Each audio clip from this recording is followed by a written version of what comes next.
यह लो फल, अपने माँ बाप का पेट भरो। एक गांव में बंटी नाम का लड़का रहता था। उसके माँ बाप अपंग थे, जो चल फिर नहीं सकते थे। उन दोनों को वह अपने कंधे पे बिठाकर दूसरे गांव ले जा रहा था। वहीं दूसरी तरफ नागलोक में नागलोक के राजा बहुत बीमार हो गए थे। राजा कहता है, मैस्टिक वाले शैतान की वजह से मेरी सारी शक्तियाँ कम हो गई और मैं बहुत बीमार हो गया। उस मैस्टिक वाले शैतान ने नागलोक के सभी निवासियों को मार दिया। अगर वह मुझे भी मारने में कामयाब हो गया तो वह पूरे नागलोक पर कब्जा कर लेगा और राजा बन जाएगा। ऐसा कहकर वह राजा धरती लोक पर 3 पेड़ बनाता है, जिसमें से एक हीरे का पेड़, एक पैसे और सोने का पेड़, तीसरा फल का पेड़। राजा कहता है, यह पेड़ एक सच्चे, ईमानदार और साहसी व्यक्ति को ढूंढने में मदद करेगा, जो कि अगला नागलोक का राजा बनेगा। तभी राजा की यह सब बातें मैस्टिक वाला शैतान सुन रहा होता है। मैस्टिक वाला शैतान तुरंत धरती लोक चला जाता है और पेड़ों के पीछे छुप जाता है। शैतान कहता है, जिस व्यक्ति का राजा को तलाश है, मुझे उसे मारना होगा, तभी मैं नागलोक का राजा बन पाऊंगा। तभी वहाँ एक चोर आता है। वह चोर कहता है, अरे आज तो किस्मत खुल गई।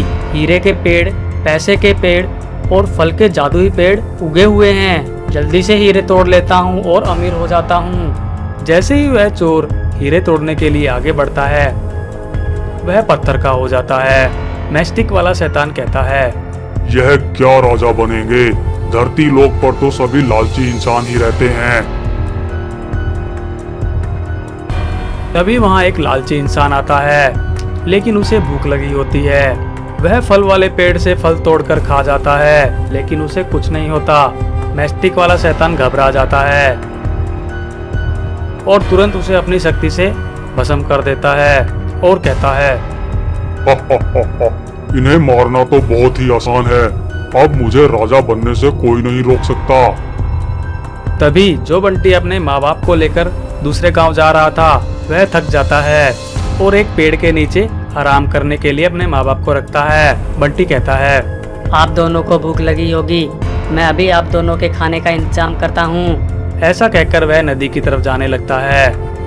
वहाँ जाकर उसे 3 पेड़ नजर आते हैं। बंटी उन्हें देखकर हाथ जोड़ता है और कहता है, ऐसा अद्भुत नज़ारा मैंने नहीं देखा। यह अवश्य ही दिव्य पेड़ हैं और भगवान के द्वारा भेजे गए हैं। वह पेड़ से प्रार्थना करता है, हे पेड़ महाराज, मैं और मेरे माँ बाप बहुत भूखे हैं। कृपया करके हमें कुछ फल दे दीजिए, जिससे हमारी भूख मिट जाए। तभी पेड़ में से आवाज आती है, बंटी, हमें तुम्हारी ही तलाश थी। यह लो फल, अपने माँ बाप का पेट भरो। तभी मैस्टिक वाला शैतान यह सब देख लेता है। वह बंटी को मारने के लिए उसकी तरफ दौड़ता है। तभी जादुई पेड़ में से शक्ति निकलती है, जिससे वह मैस्टिक वाला शैतान दूर जाकर गिर जाता है। मैस्टिक वाला शैतान कहता है, यही वह लड़का है जिसकी राजा को तलाश है। मुझे इसे कैसे भी करके मारना होगा। इसको मारने के बाद ही मैं नागलोक पर कब्जा कर पाऊंगा, लेकिन इससे पहले मुझे इसके माँ बाप को बंदी बनाना होगा। जैसे ही ये अपने माँ बाप को बचाने आएगा, मैं इसे मार दूंगा। ऐसा कहते ही मैस्टिक वाला शैतान बंटी के माँ बाप को एक पिंजरे में बंदी बना लेता है। तभी वह तीनों पेड़ एक हो जाते हैं और बंटी के शरीर में प्रवेश कर जाते हैं। फिर क्या था, बंटी इतना शक्तिशाली हो जाता है कि अपनी शक्ति से एक ही बार में मैस्टिक वाले शैतान के टुकड़े टुकड़े कर देता है। जैसे ही मैस्टिक वाला शैतान मरता है, बंटी और उसके माँ बाप अचानक वहां से गायब होकर नागलोक में राजा के पास पहुंच जाते हैं और बंटी को नागलोक का राजा बना दिया जाता है। नदी की जलपरियां बंदी बनी हुई थी। तभी एक मैस्टिक वाला एक गांव में एक गरीब भाई बहन बंटी और गीता रहते थे। उनके माँ बाप नहीं थे। वह अपना गुजारा बहुत ही मुश्किल से किया करते थे। एक दिन बंटी लकड़ी काट रहा था। उसकी बहन गीता कहती है, भैया, खाना बनाने के लिए पानी खत्म हो गया है। मैं नदी से पानी ले आती हूँ। इतने आप लकड़ियाँ इकट्ठा कर लीजिए ताकि खाना बन सके। बंटी कहता है, ठीक है, जाओ, लेकिन ध्यान से जाना और जल्द से जल्द वापस आ जाना। ऐसा कहकर गीता नदी से पानी लेने के लिए चली जाती है। गीता जैसे ही नदी से पानी लेने लगती है, तभी एक मैचस्टिक वाला शैतान गीता को नदी में खींचने लगता है। गीता जोर जोर से चिल्लाती है, बचाओ बचाओ, ये शैतान मुझे नदी में घसीट रहा है, कोई तो मुझे बचाओ। लेकिन उस लड़की को बचाने कोई नहीं आता। दूर दूर तक जंगल में कोई भी नहीं था और वह मैचस्टिक वाला शैतान गीता को नदी की गहराइयों में ले जाता है। शाम होने लगती है। बंटी कहता है, अंधेरा होने को है, गीता बहन अभी तक पानी लेकर नहीं आई, लगता है कुछ गड़बड़ हो गई है, जाकर देखता हूँ। बंटी भी नदी के पास चला जाता है। वह देखता है कि बाल्टी वहीं पड़ी हुई है, लेकिन गीता कहीं भी नजर नहीं आती। बंटी बहुत परेशान हो जाता है।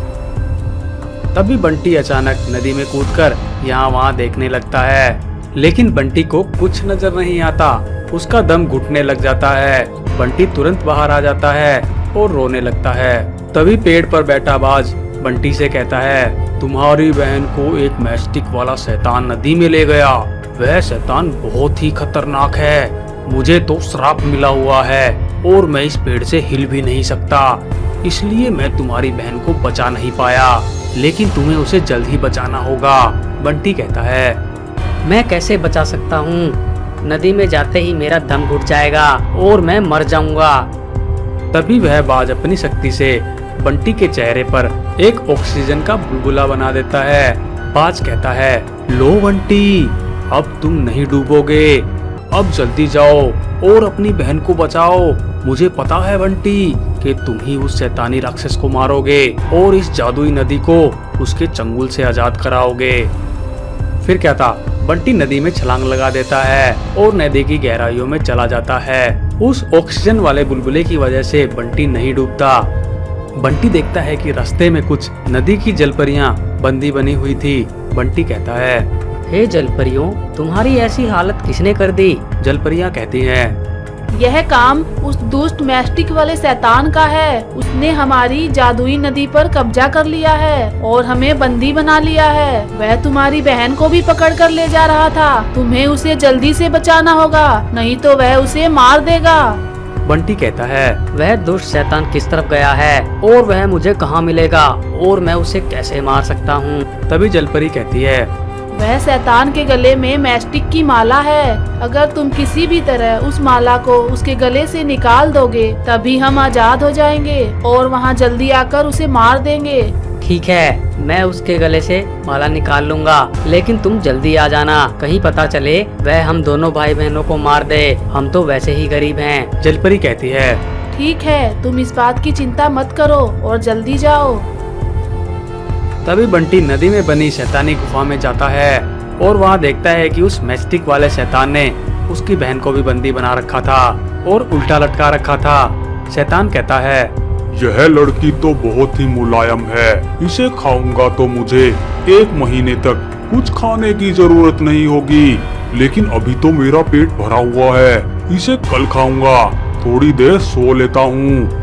ऐसा कहकर वह मैचस्टिक वाला शैतान अपनी मैचस्टिक वाले बिस्तर पर सो जाता है। तभी बंटी देखता है कि उसके गले में मैचस्टिक की माला है। जैसे ही शैतान सो जाता है, बंटी चुपके से जाकर पहले तो अपनी बहन को आजाद कर लेता है और फिर धीरे से उसकी माला को निकाल लेता है। जैसे ही वह उसकी माला को निकालता है, सभी जलपरियां आजाद हो जाती हैं और मैचस्टिक वाले शैतान की गुफा की तरफ भागती हैं। लेकिन दूसरी तरफ शैतान की नींद भी भंग हो जाती है और वह जग जाता है। बंटी अपनी बहन को लेकर वहाँ से भागता है। शैतान कहता है, ए दुष्ट बच्चे, तूने मेरी नींद भंग कर दी और मेरी माला को लेकर भाग रहा है। अब देख मैं तेरा क्या अंजाम करता हूँ। वह मैचस्टिक वाला शैतान उन दोनों को पकड़ने के लिए उन दोनों के पीछे भागता है, लेकिन तभी वहाँ जलपरियां आ जाती हैं। जलपरियां अपनी शक्ति से मैचस्टिक वाले शैतान को उसी की मैचस्टिक में बंद कर देती हैं और उसे नदी में दफन कर देती हैं और बंटी से उनकी जान बचाने के लिए धन्यवाद कहती हैं। वह बंटी और गीता को बहुत सारा धन देती हैं, जिससे बंटी और गीता गांव में जाकर एक सुंदर घर बनाकर और खुशी से अपना जीवन यापन करने लगते हैं।